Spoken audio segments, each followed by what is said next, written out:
In today's video, we're going to talk about LTV ROAS or lifetime value ROAS, what this actually is, that is the definition of lifetime ROAS, and why you need to focus on this to be successful with your PPC ads online. Okay? Where a lot of you guys go wrong is you don't have the main fundamentals of understanding the economics of running PPC ads or online ads for your business, getting into it, and that makes you fail before you ever get started. Some of you guys, I will say still, can actually just go ahead and throw up some ads real fast, not know any of your numbers about what a conversion needs to cost, or if you're even tracking any conversions, and make money. If you did that, you should pat yourself on the back, congratulate yourself. That's for every 10 people I talk to at our advertising firm, 1 gets away with that, or 2. And everybody else needs to go ahead and do the work, if you will. You got to know what it is that you need to make in terms of cost per conversion, ROI, whatnot. And then with the starting budget, you got to be able to hit your number. And then you start scaling, and all the money is in the scaling part. People get caught up in trying to run ads and it not being profitable right away, saying, what am I doing wrong or whatnot? And they don't understand that it's a game of an eventual and ongoing improvement of your ad spend that you do have. You could need a 800% ROAS in your account. You start out with the first month with a 0.5%, 50% ROAS, and that could be okay because next month it's going to be 75% ROAS, then 100, then 200, then 400, and 6 months later you got your number. They don't realize that if it were that easy to click on your ads like that and make money, everybody would do it. You got to understand it's a process. 10% of what you do in the beginning is typically going to be where the money is. You got to find the 10%. Okay? Now where lifetime ROAS comes in here, what this is the lifetime value of a customer divided by what you're spending on your ads. And this could be done and calculated at a campaign level, keyword level, or on an overall account level, or when you combine all your online ad spend from all of the advertising online ads that you're running on Facebook, Microsoft, Google, and all the rest, okay? Because one of the things, just to go a little bit into story time here, one of the things that I've done and pioneered at our advertising firm that I see no other advertising firm doing is I force the client to go through and figure out what these numbers need to be before we'll agree to touch someone's ads at all. Because I don't want to waste time setting up a successful ad, the client not knowing what we set up is even profitable to them, because it's a lot of times a game of inches here. The difference between profitability and non-profitability is, the difference between 500 and 300 a day in sales. And you can't just tell by how fat your bank account is whether it's working or not. Because a lot of times leads have a sales cycle window. It takes time to develop the leads and close the leads. It takes time to get value out of a customer. They have to buy more than once to get the value out of the customer. And you can't get it by gut feeling alone. You can't identify if you're making money by gut feeling alone. So I'll force that client. You want to work with me, you want to work with our agency, you're going to answer some questions for me, and we're going to figure out together whether or not what you want and that you need to be profitable up front on a starting ad spend is doable. And if it is doable, exactly where that number is. We look at, if you're generating leads, what is your lead closing rates? What is your assumed lifetime value of a customer? What's your margins? And we'll figure out what that cost per lead needs to be. Or if you're doing traditional e-commerce, you have a shopping cart, you figure out what your sales revenue needs to be, what they call ROAS, sales revenue divided by ad spend, to be profitable after your product expense and whatnot and main overhead. We figure that out up front, then it becomes easy. Then it's how much money can you afford to lose up front while we're getting this thing profitable for you. And it can be $10 a day or $100 depending on what your situation is, doesn't matter. The more you have to throw at it initially, the quicker you're going to hit baseline profitability. And then you can start scaling, and that's, again, where all the money is. And you're just essentially trying to figure out where's the lowest hanging fruit customers to get with your starting ad spend. Track your results so you know what your ROAS is or your cost per lead is. And then just see where you got your cost per lead or your ROAS at and take out the rest. Shed the part of your ad spend that's not producing it. Reinvest into the part that's producing it better than you need. And then you're going to walk up that ROI and cost per lead, and eventually you're going to hit your number. In the process of doing all that, though, a lot of times you guys are expecting to make money on the initial transaction when your competitors aren't looking at things that way. A major one is in the cosmetics industry. If you're selling skincare products, for instance, the main thing that you're getting as a customer when you're targeting acne cream on Google, you get a customer, you cannot, generally speaking, in a very hyper-competitive market like that, take the sale that you get from the customer after running your Google ad, and the revenue will offset the ad cost and the cost of that product, and you're still making money on that initial transaction. Your competitors who also want that ad space, and all of them can come up with an acne product. I can come up with an acne product. It's not that hard. Who's going to be able to afford that ad space is the person who's going to be able to extract the most value out of that customer once they become a customer, and not being too obtuse as to expect the initial transaction that they have with that customer to pay for the cost of the ads to get that customer, and then anything they do after that initial purchase is just gravy or icing on the cake. It used to be like that 15 years ago, but it's not like that anymore. Okay? So you got to understand, how to get, or what it is that you're going to get out of a customer, so you know what you could pay for to get a customer. And you also got to be good at actually maintaining and retaining customers. And that could actually just be a good service or product, but it also could be upsells, cross-sells. What else can you sell to this customer to ascend that customer to a higher level? And as bad as it sounds, extract more value out of your customer, each customer. Because the more you can extract, the more likely it is that you can afford to run that ad in that highly coveted ad space and be able to afford to do it on an ongoing basis. A lot of people think that, it costs a lot of money to run these ads on Google. And the reality is it either pays for itself or it doesn't. And the people that are spending $50,000 a month running ads are not just taking that money out of their pocket and it's going into a sinkhole. They understand their numbers. They're able to get a return on investment to maintain those ads from running all the time. It's not about just spending money to show up at the top of Google. It's about getting it to pay for itself so you can just cement yourself there, and it costs you nothing. And then when you consider the money that you're making from being there. And so, anyway, going back to what I was saying before, you got to understand what a customer's worth, so you know what you could pay to get a customer, and so you know what it's going to take to cement yourself at the top of Google there.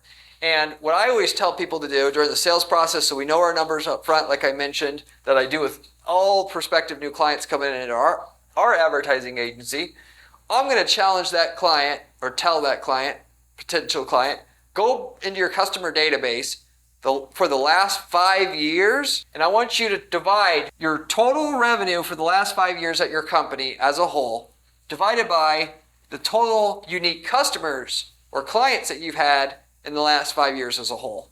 Then you, of course, got your average lifetime value of a customer or client at your firm. Okay? Once you have that, you can take the total conversions in your account, assuming you have your conversion tracking set up to track sale that comes through your ad platform, and you take that multiplied by your average lifetime value that you now got up here, and you divide that by your total ad spend in your account, and now you got your lifetime value ROAS. Okay? In other words, lifetime value of a customer divided by your ad spend is your lifetime value of ROAS. Versus ROAS, traditional ROAS, when you don't add the LTV part of it, what sales revenue you generated from that ad spend directly, but not accounting for any second, third, fourth, fifth, or whatever purchase that may or may not come through from that customer after they are initially acquired through your upsells, cross-sells, people reordering shit, people subscribing to get products on a monthly basis or whatnot, which, by the way, is a fantastic way to increase your lifetime value of a customer enough to be able to beat the competition on Google and be able to afford, as a result of that, be at the top of Google constantly in your space. Because at the end of the day, as I've mentioned many times on this channel before, all that you're going to do, all that it comes down to, I don't care what the market is, unless you're selling something totally unique, nobody else can do, it's can you have a better click-through rate and a conversion rate than your competition on Google search?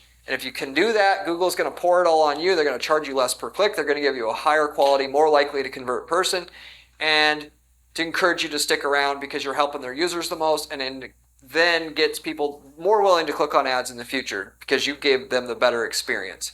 They're doing that across the board in all niche spaces. But what I should be saying, the third part of that is, can you, like I was mentioning before, maintain a customer long enough to extract a reasonable lifetime value out of that customer that's at least as competitive as the other people that are there on Google search? Because that's also another key component. If you're in a niche where repeat buys are a thing. Of course, if you're selling, assuming that's all you sold was golf bags, golf club bags, you're only going to buy one golf club bag probably. And if you do buy it, it's not going to be for the next 10 years. And therefore, if that's all you sold, you can rely on, you don't have to do this whole formula here, going back the past 5 years, see what your average customer's worth. You just value them for what that initial purchase is, and that's it.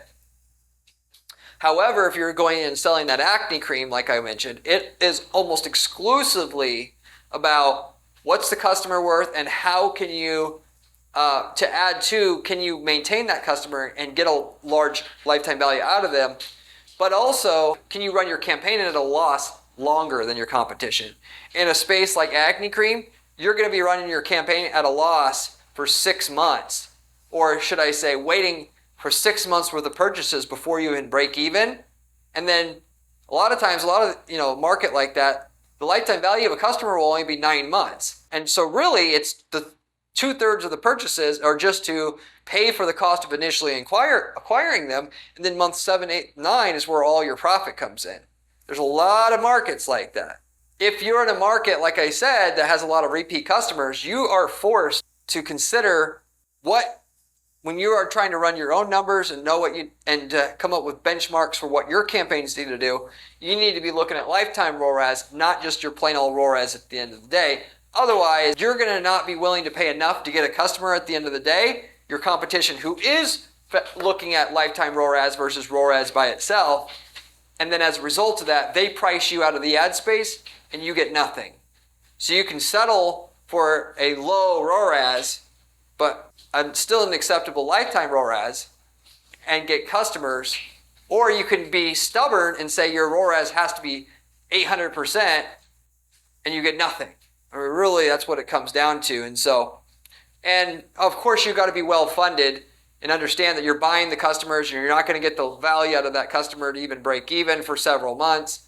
And therefore, a lot of you guys can't maybe play that game, and that's a part of it too. But even then, even you guys that are totally, operating your business on a shoestring budget here, you can still play, you could be the acne cream company. As long as you can get a lifetime value out of a customer that's similar to your competition, you can compete on Google Ads.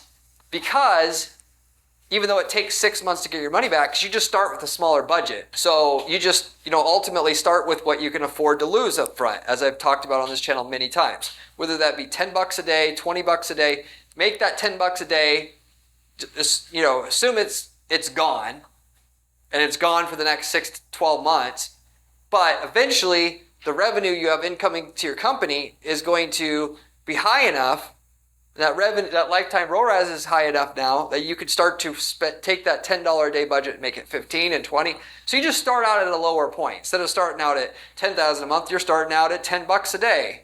And you're having to fight like hell to get that $10 a day to work for you and to maintain that customer for long enough that economics of this engine you're trying to build that powers itself and scales itself can actually get that working for yourself. So, and then that said, with this formula that I gave you here, if you're generating leads, you have to figure out this number here, total conversions. You're taking the qualified lead closing rate that you have times the number of qualified leads you have to get your total conversions, and that's what goes in there. And because during the sales process that I mentioned, we have to figure these numbers out with the client because they rarely have a number in mind where they say, I have to get $25 a lead. If I don't get there, I'm not profitable, and we're dead in the water, which makes my job easy if they can do that, but that's 5% of the time. If I ask people, though, what is your lead closing rate? They'll say, like 70%. And nobody's getting no 70% closing rate off of Google search ads. Why? Because there's people who call and are tire kickers and they're asking questions. They're asking about the wrong shit. They're asking, they're illogical. Their expectations are through the roof, unrealistic expectations. And at the end of the day, the real closing rate on the leads that they're getting is like 20% or 30%. And because people don't track their leads coming in, all they know is when they get a legitimate, real inquiry that's closable, they're asking about the right things at least, that they're able to close at 70%, and I'll take that number from them, and then I'll double it, I'll cut it in half, and that's the real closing rate from our leads. But what I would encourage you to do, if you know what your closing rate is on real leads that you can talk to already, that is people that got somebody on that call that was asking for the right thing and whatnot, you could take that closing rate and then take it time your qualified leads that you're getting, which you set yourself up a call rail account, you set up call tracking and form tracking through it, and you go back 30 days later and you click thumbs up on the leads that turned into that were qualified, because you can listen to all the call recordings and it'll say which calls are from Google Ads. So you'll be able to run a report at the end of that says, okay, of the calls that came in from Google Ads, these were qualified, and of these qualified ones, I closed this many jobs. Therefore, my closing rate is XYZ, and respectively, I know how to properly plan this campaign here and what I need and whatnot. So then from there, you can understand, if you're in your business, it's pretty easy for you to understand what your margins are and what numbers you need in terms of an ROI. Most of the clients I talk to or prospects I talk to know what that is. They need at least a 500% ratio of sales to ad spend or marketing cost to be bottom line feasible to run and scale a campaign from. At that point in time, going back to high school algebra here, you need a 500% lifetime ROAS, okay? You have your starting ad spend, you can put that here. You know what your lifetime value of a customer is because you looked at your customer database and information going back the last 5 years, like I told you before. Then it'll give you the number of conversions you need. And with the conversions divided by the ad spend, you know what your cost per conversion needs to be, and then you're all set. Then it's obviously let's go watch a bunch of Corey's old videos. Let's see how to set up the perfect search campaign that gets the best results in the shortest amount of time, which is, by the way, if you're doing search ads, it's going to be single keyword ad groups, starting with the 10 most profitable keywords to get to the profitability as quickly as possible. Those would be like terms with near me in it, or for sale, or services, because they indicate purchase intent at the highest level. And then you know exactly what you need to do. Can I get to my number? And if I don't, I'm dead in the water. And if I do, I should be jumping up and down for joy, because it's only going to get more profitable from there. The algorithm, when you have conversion tracking set up right, with no adjustments to your account, is going to keep getting the cost per lead lower, because it's going to figure out how to do that through process of elimination down to, the user level. If you're targeting the keyword pest control near me, it'll find what section of that keyword traffic in and itself is profitable, not profitable, generates a low cost per conversion, high cost per conversion, and it just does process of elimination. That's what machine learning is. And if you're feeding in the right data, it gets only better and better, which better quality data you feed into your account, the better your results you can expect. Of which, going back to what I was saying before, you want to be able to track leads that you know are qualified, because if you give Google that data, not just somebody who called, ultimately the system's going to be a hell of a lot more accurate. It's going to be easily 3 times as accurate. It's going to be 3 times as profitable per unit of dollar of ad spend you invest in your account long term if you're importing qualified leads to your account and then letting the ad system optimize for qualified leads that you have verified are qualified leads. With that said, if you are an e-commerce, by the way, and you sell something for over $100 to close this out, that your account says that your campaign's produced is only half efficient. In other words, if your shopping cart tracking in your account and you sell a $500 item that is over $100, says you got 25 sales as a result of your ads directly, what you can automatically expect is that you have probably like 12 sales. Why? Because the more expensive of what you sell is, the more likely it is they're going to have to think about it first The longer they think about it, the more likely the tracking is going to break, because they can switch devices before they buy. They can wait longer than 90 days to buy, and that happens more often than you think. It's not an astronomical amount, but it's 10% or whatever, and that's just another 10% that doesn't get tracked by your accounts tracking, conversion tracking. Then you have people that don't have cookies on their, they're using a browser that doesn't accept cookies. They're using iOS 14. And then for all, when you add up all the individual reasons why tracking breaks, you end up with only sales, what it says you're getting as far as sales from your ads is only half of what you're actually getting. Specifically in e-commerce, because when you're doing lead generation, usually the person turns into a form lead or a phone call right away, or they don't. So the tracking is pretty well, balls on accurate, if you will. Cart tracking, though, it takes a lot more to get somebody willing to just fill out, your form on your website, put their credit card details in, and with that, the more expensive of what you sell is, the more they have to think about it before they're confident, the more they have to check around, ask their wife, their neighbor, whatever. And so I just wanted to throw that in there as well when you do your planning and try to come up with your numbers, so you understand what you need to hit the lifetime ROAS that you need for your account to scale your campaigns with.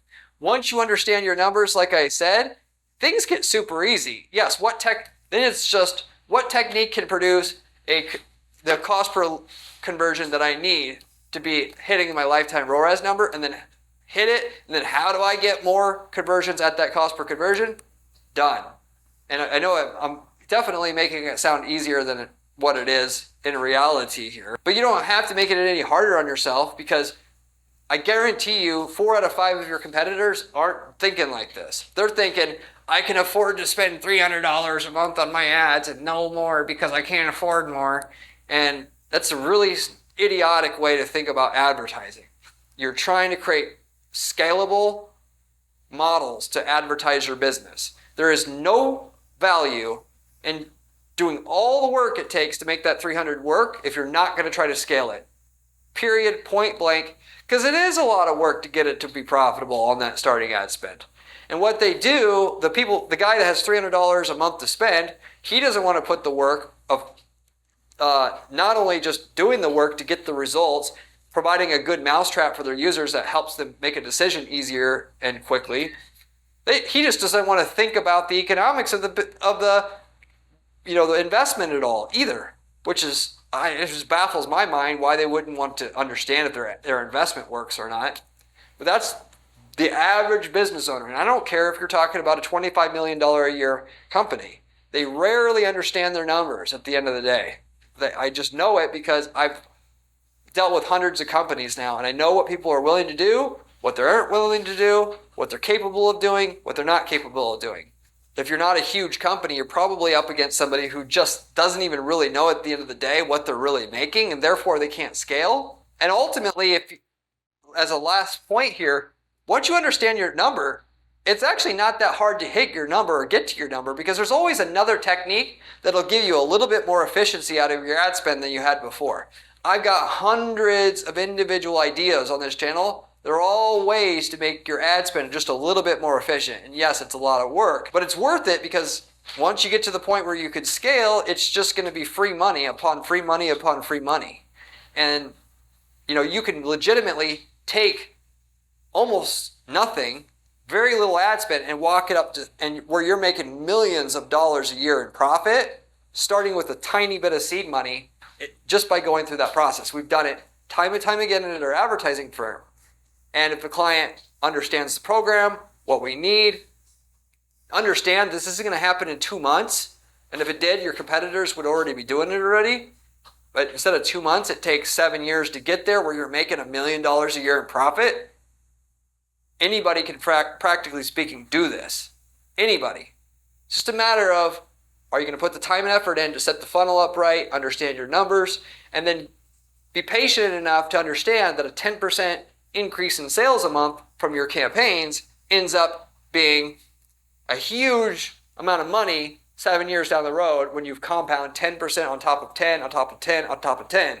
And you get into your 100th month of doing it, that 10% compounded over 100 months is a lot of freaking money. And that's about the kind of growth rate that we're typically looking for at our agency. 10 to 20% a month when you go over and you go back 7 years, or 7 years in the future, you're starting with an ad spend of $1,000 a month, and now you're spending $200,000 a month, and you're making millions. So, and for that matter, you don't want it to be easy, because if it were easy, your competition would already be doing it, yes. But any new guy with 2 nickels in his pocket would be your competition once it's already set up and you've got it already in the palm of your hands. You don't want it to be easy. Everybody knows about Google ads. Everybody knows about Facebook ads. The people that make it work are going to work harder to make it work than their competition, basically, bottom line. If you have any questions about anything I just covered here, leave me a comment below. I get back to every single person who leaves me a question or comment on this channel, usually within 24 hours. If you haven't subscribed to this channel yet, you darn well should, as the information on this channel isn't going to get any better for you to be able to legitimately create a multi-million-dollar a year ad account for your business. Why? Because the information that I'm sharing with you on this channel is coming from somebody who spends 40 hours a week doing nothing but ad strategy and ad testing via online ad accounts that we spend millions of dollars worth of ad spend a year developing and running tests for our clients, and that's what we get paid for. I'm in the trenches actually doing it, and then what works as well as what doesn't work, I share with you for free on this channel. It literally doesn't get any better than this. If you're going to pay attention to anything, you're going to pay attention to this channel, because the other people that share information I promise you, don't actually spend all that time running ads. They read about it, they fantasize about it, they ain't doing it. So therefore the information is not useful barely at all, if at all. So you should subscribe. You should also check out my blog at guaranteedppc.com/blog. The blog, if you're looking for step-by-step advice on how to get results with ads, that for sure has it. It has step-by-step advice with screenshots, with everything you need to replicate the strategies that we know are our go-tos and are going to be using on many different campaigns that are repeatable. So at the very least, you should go ahead and check that out for yourself if you haven't already. Beyond that, if you're looking for somebody to just get the results for you on your ad account, that is what a traditional PPC agency or ad agency does for clients. That's exactly what we do and what we specialize in. We don't do SEO. We don't do nothing else, just ads. And we offer a guarantee with our services that no other agency does, which what that is basically we're offering to increase the profitability of your ads up front or get it to a certain minimum level, or we will not take a fee on our end. And the only catch is we got to know we can get, the kind of results that you're looking for up front. But if you want to see if I can, be able to help you and with our resources, get you those results, get you a 50, 100, 200% increase in your profitability from your ads, you got to reach out and take me up on my offer of a free analysis and audit, which we offer to all prospective clients that come into our agency. So if you're interested in that, you can reach out. A lot of you guys still, however, I know that you don't like working with ad agencies. You like being hands-on on your investment, which certainly that's good. If you got the time, it's actually better than outsourcing it. However, if we've worked in your niche market before, you would be doing yourself a huge favor taking the winning ads, landing pages, campaign templates that already get results for your niche market, applying it to your account if we've already got better results than you and we worked in your niche market before.